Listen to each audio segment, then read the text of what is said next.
Hello my dear friends, you're in the Military with Summary channel, and in this video we're going to discuss the most important events that took place during the previous 12 hours. We have a lot of very interesting updates, so let's start.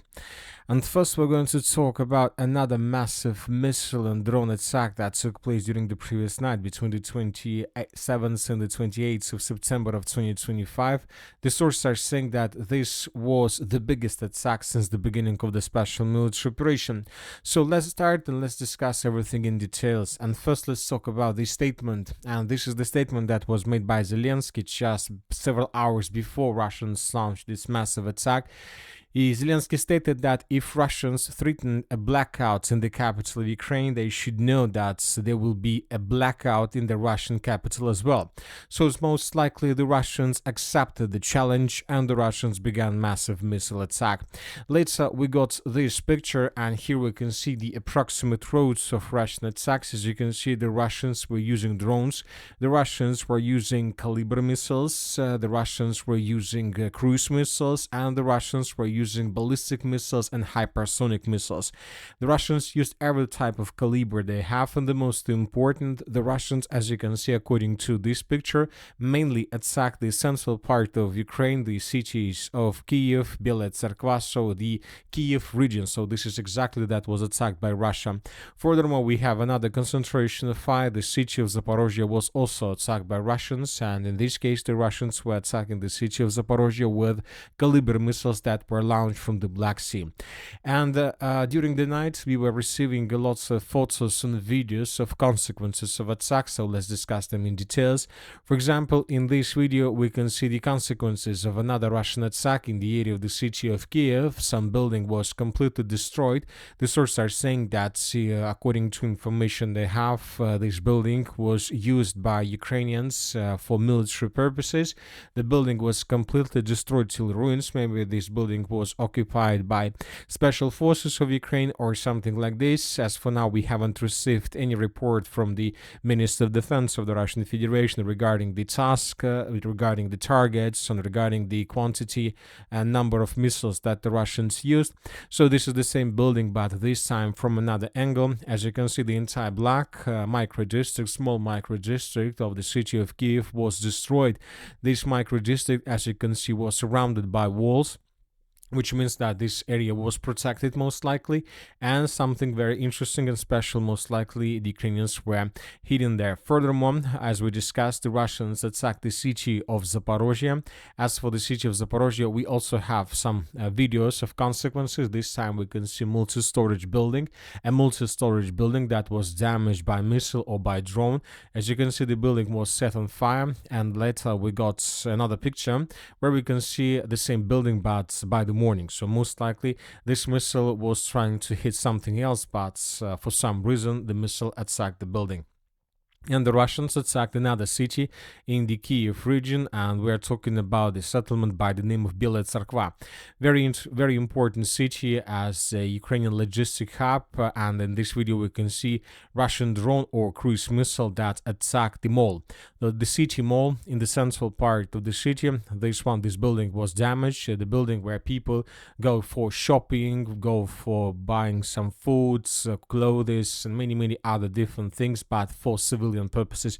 Maybe the Ukrainian military authorities were using this building, or at least its warehouse, for military purposes to storage weapons or something like this. We don't know for sure, but this building was also damaged. And the sources are saying that the Russians attacked the city of Starokonstantinov, where Ukrainians might keep some F-16 aircrafts for air defense purposes. So this is the picture of explosion in the western part of Ukraine. So now, summarizing everything, we can say that that was a very powerful attack. The Ukrainians, by the time I started making this video, still hadn't published any reports about the work of their air defense. We don't know for sure how many missiles and drones the Russians use. We will clarify these numbers during the next, let's say, video. As of now, we just have this picture. So the biggest attack was carried out. Today we will see about the consequences and more updates about the situation. And most likely during the day, the Russians Russians and Ukrainians will reveal additional details about this massive and probably the biggest attack since the beginning of the special military operation. Another important detail is that the Russians used not just the biggest number of drones during this wave of attack, the Russians also used the biggest number of missiles. You know that usually Russians use, let's say, 500 or 600 drones and just 20 or 40 missiles, and this is the maximum number of missiles that the Russians use. But the sources are saying that this time there were a significant number of missiles, up to 60 or maybe even more. So when combining missiles and drones, this might be indeed the biggest attack ever since the beginning of the special military operation. Now let's move further and let's discuss the situation on the ground. During the previous 24 hours, the Russians once again managed to improve their positions. And first, let's talk about the Zaporozhye direction, where Russians continue their offensive operation in the direction of the Poltavka and Uspenovka fortified areas. And today, for the first time since this offensive operation began, we start receiving updates of how Russians with FPV drones began clearing positions of the armored forces of Ukraine on the territory of Uspenovka fortified area. In this video, we can see how Russians were attacking with FPV drones positions of the armored forces of Ukraine to the east of the Uspenovka and Poltavka fortified areas. One of the attacks took place exactly in this area, which means that the Russians began clearing this territory with the purpose to send units, to send troops with the purpose to dig in deeper in this part of the settlement, and from this foothold the Russians may try to move further in the western and the northwestern and the southwestern directions. The same story we got from the area of responsibilities of the 29th and 36th armies of the armored forces of the Russian Federation. In this video we can see how Russians were bombing the forest around the settlement of Velika Mikhailovka, how Russians with FPV drones were attacking positions of reinforcements that arrived in this area several days ago. Most of these episodes took place in these fields. The Russians continue preparation before moving further also in the northwestern direction. So we see that for the first time, basically since the beginning of the Russian offensive, we began receiving reports, more and more reports of Ukrainian positions, which means that Ukrainians began showing at least some resistance to the armored force of the Russian Federation. Now let's talk about the Pokrovsk direction, where Russians and Ukrainians continue attacking each other. And first let's talk about the settlement of Mirnograd. Today several neutral mappers confirmed that during the previous week, during the previous days, the Russians made lots of attempts to attack the eastern flank of the city of Mirnograd, most likely with the purpose to answer the citadel, to answer the city of Mirnograd and to dig in deeper. This information was confirmed by neutral mappers. As of the beginning of the 28th of September, the Russians still haven't managed to answer the city, but the Russians are very close to this. As for the area of breakthrough, the situation remains tense both for the Russians and for the Ukrainians. I would like to remind you that currently something interesting and unbelievable is happening in this area. The sources are saying that the Russians, despite the fact that they were almost cut in the area of Boykovka and Novotoretsk by Ukrainians, despite the fact that the Russians were almost caught by Ukrainians in Koldrun, they managed to regroup themselves and to carry out very successful attacks. And as a result of this offensive or counter-offensive operations, the armored forces of the Russian Federation managed to improve their positions and basically to capture the settlement by the name of Dorozhnya. This settlement used to be under Russian control during the first wave of offensive operation that started in the August of 2025.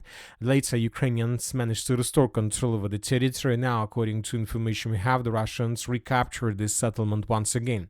Furthermore, the Russians improved their positions in the area of the settlement Zatishak.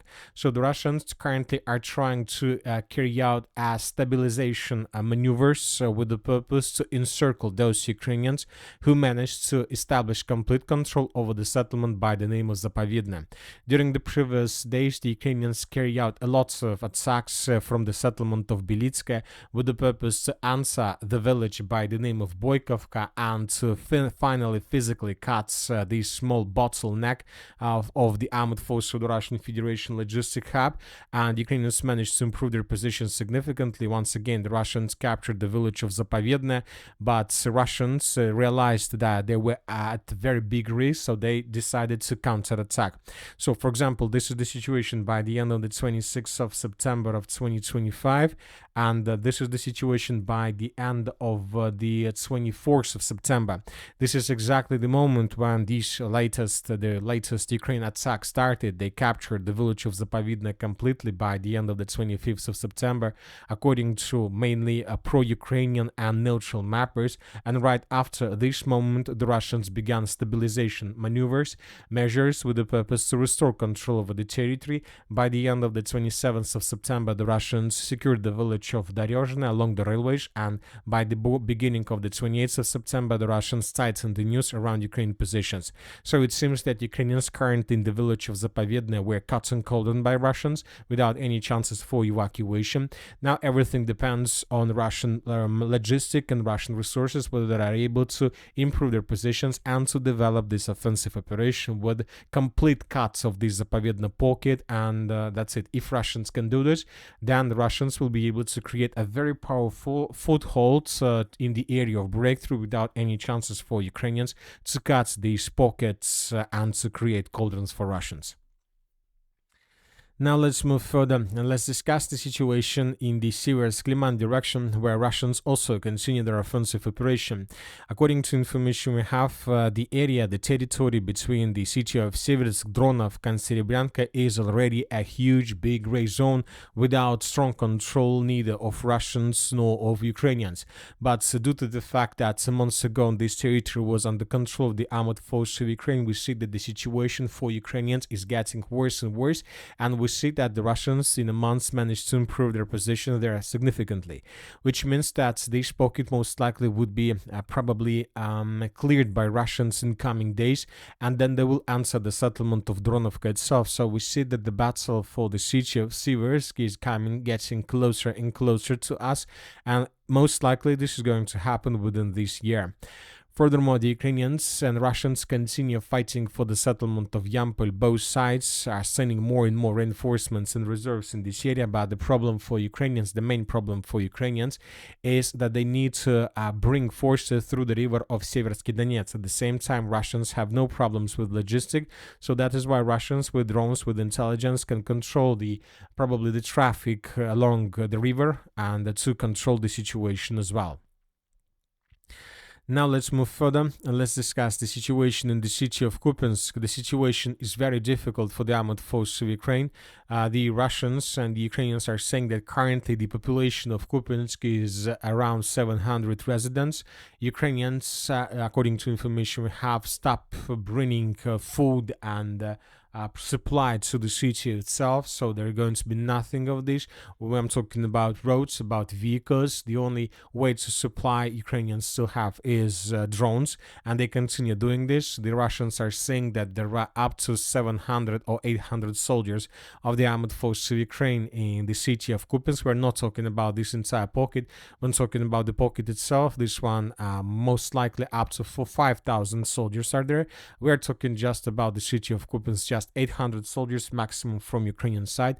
The Russians continue advancing, and currently the most important clashes are taking place for the Yubileyny microdistrict. This one in the western part of the city, the high-rise building area, multi-storage building area, the last one in the city of Kupiansk, and who establish control over the territory will decide what is going to happen with Kupiansk in the future.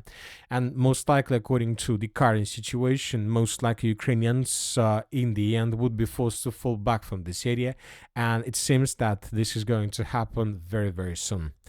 And that's it for the short video. Military Summary channel reminds you to condemn any violence in the world. Thank you for your watching. Subscribe to my channel, put your likes, join my Patreon, and have a good day. Bye bye.